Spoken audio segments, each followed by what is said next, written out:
It was almost as if India spent the free time on day 3 to fit springs to their boots, as their exuberance and accuracy in the morning session of day 4 pulled the Cape Town test in their favor.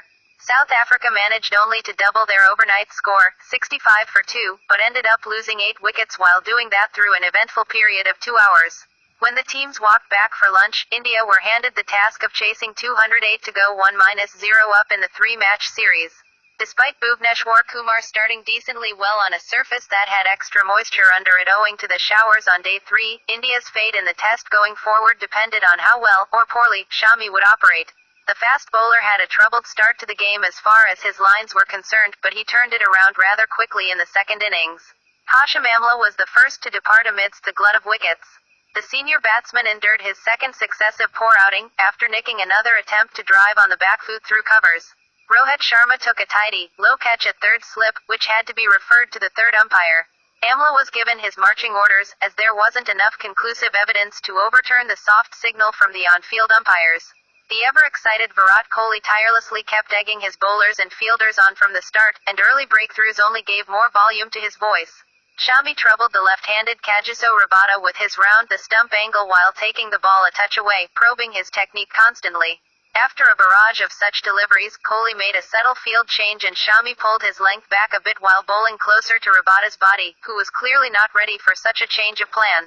Rabada was squared up, and the edge went to Virat Kohli at second slip. With South Africa on a bit of a shaky ground, Kohli immediately turned to Jasprit Bumrah.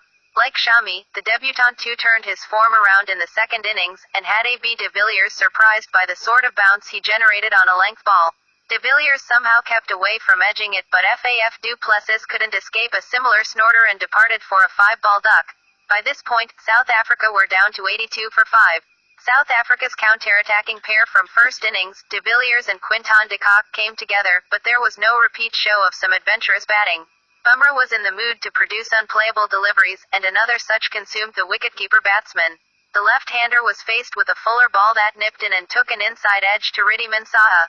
India had to opt for a review, but eventually got their wicket as Snicko came to their rescue. From the other end, Shami got one to snake into Vernon Philander to hit the front pad well in line. Philander, for some reason, saw it fit to review what was a straightforward decision in India's favour. Such was India's purple patch in the morning session, that even Bhuvneshwar Kumar returned to strike immediately. After attempting to bounce out Keshav Maharaj, Bhuvneshwar found a way to see the back of the lower-order batsman with a fuller ball that tailed away a bit and lured Maharaj into lunging forward and nicking it. An over later, Dale Steyn was forced to walk out despite already having been ruled out of the series with a heel injury, and having been spotted sporting moon boots and needing crutches to walk.